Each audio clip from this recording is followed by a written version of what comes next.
The United States is fighting aggressively to bury Iran's underground uranium program. But while negotiators fixate on these hidden mountain sites, they are missing a loophole sitting in plain sight, one that holds enough weapons-grade plutonium for 200 nuclear bombs. The current diplomatic reality is absolute. Vice President J.D. Vance and President Donald Trump have demanded a permanent, sweeping halt to Iran's uranium enrichment. This hyper-fixation on uranium enrichment effectively acts as a massive strategic decoy. The world's intelligence apparatus currently focuses its resources on monitoring buried, heavily fortified uranium facilities like Natanz and Fordo. Treating uranium as the sole hazard creates a dangerous illusion of control, leaving the actual surface-level threat unaddressed by current diplomatic demands.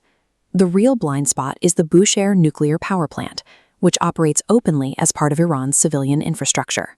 The facility remains a complex geopolitical entanglement. Russia's state-owned nuclear conglomerate, Rosatom, built the plant and has helped operate it for 15 years. Sitting on site is a highly accessible cooling pool containing 210 tons of spent nuclear fuel. The math is direct.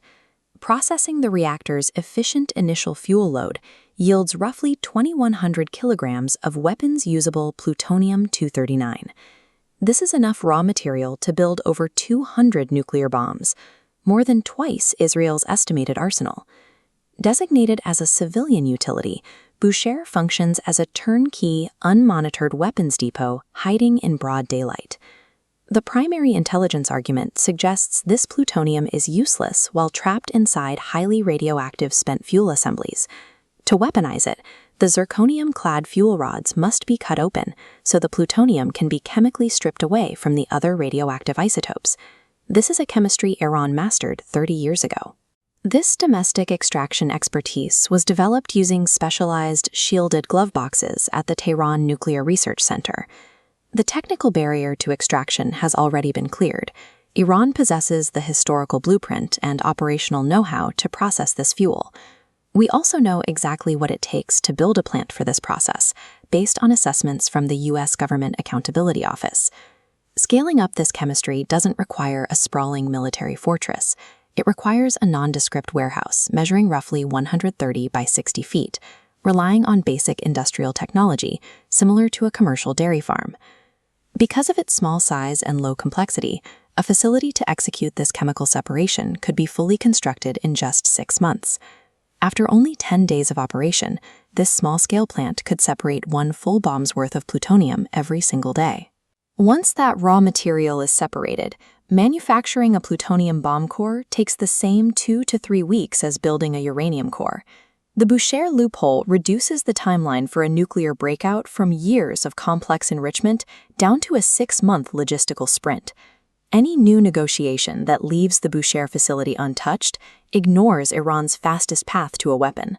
The first priority is real-time surveillance. Currently, IAEA cameras run for 90 days before inspectors access footage. 3 months is enough time to divert fuel. The U.S. must demand cameras transmit footage to Vienna every 5 to 10 minutes.